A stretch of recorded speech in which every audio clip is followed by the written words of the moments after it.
Dear friends, good morning. Welcome to my electrical engineering channel. Today's topic is single phase submersible pump motor starter.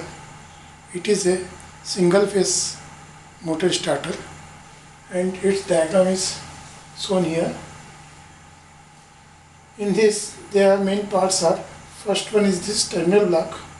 Here we connect supply voltage to 30 volt line, and in these 3 points, running winding, starting winding and common point of the motor is connected here. Second one is main contactor. This is nearly 10 amperes contactor, and this is overload relay. Overload relay gives protection for motor. In this overload relay, there are two things common, that NC contactor of overload relay, it works as a stop contact also, and it has one NO contact for starting the motor. Its wiring is, inside wiring is shown in this. This first point of this overload relay and second point of this overload relay is directly connected inside the first point of contactor. This is shown here. This is first point of overload, this second point of overload, and it is first point of contactor, it is second point of contactor. Means this overload and contactors are set with each other, so you will get only incoming point of overload relay here and outgoing points of contactor here.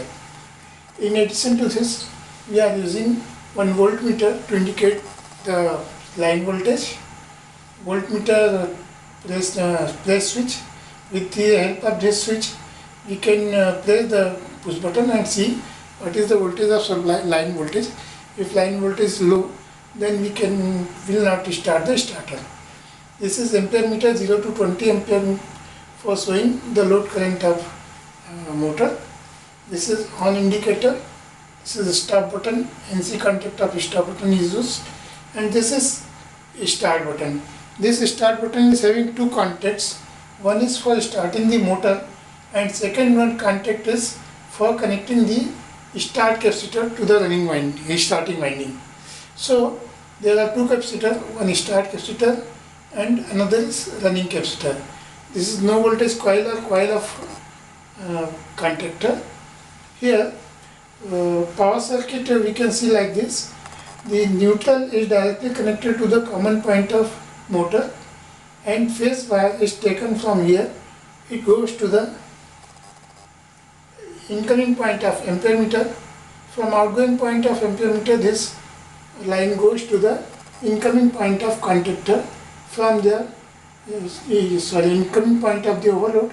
From here goes to the outgoing point of contactor. From here it goes to the second point of contactor. From it returns back to the second point of overload. From this starting, it again goes to the third point of overload and outgoing finally from the contactor third point, and this directly goes to the motor running winding. From here one tapping is taken to the capacitor. This is running capacitor. This supply come to this point, and outgoing of the capacitor goes directly to the starting winding, and this start capacitor's point returns back through start button. When we start the motor, we push this button, so start capacitor is also connected to the starting winding like this. During starting, start capacitor is connected with the help of this start button in parallel to the run capacitor, and this gives higher starting torque. Now come to the second point, that is control circuit. Means pickup of this contactor. As soon as this contactor will pick up, motor will get started by picking up this contactor. This phase will go like this, and start this capacitor will give supply to the starting winding. Now start to the control circuit. So this phase wire from here, it goes to this contact. It is NO contact of overload. From here it goes to the stop button. From here it comes like this to the start button here, and from this NC contact it goes to the coil.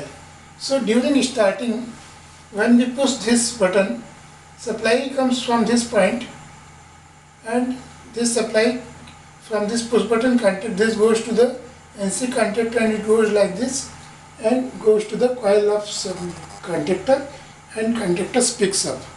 As soon as contactor picks up, this contact closed down, this is holding contact, so supply comes from this route, and this way supply comes to from this NC contact to the this line, and from this NC contact goes to the coil and it gets hold on and motor continue to run.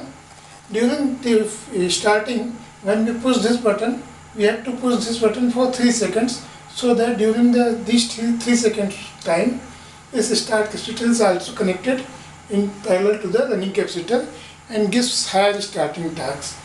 When we want to start the motor, we can start from this button also.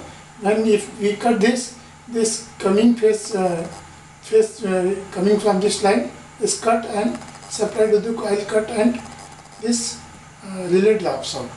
Otherwise, we can start from this button also.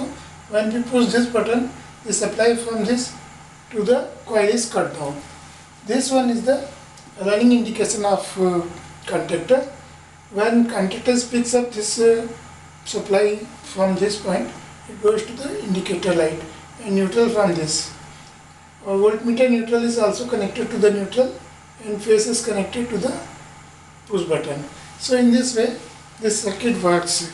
I think this is very clear to understand, and if you feel it is useful to you, please like this, and if you are first time in my channel, please subscribe my channel and press bell icon. Thank you very much. Thank you very much.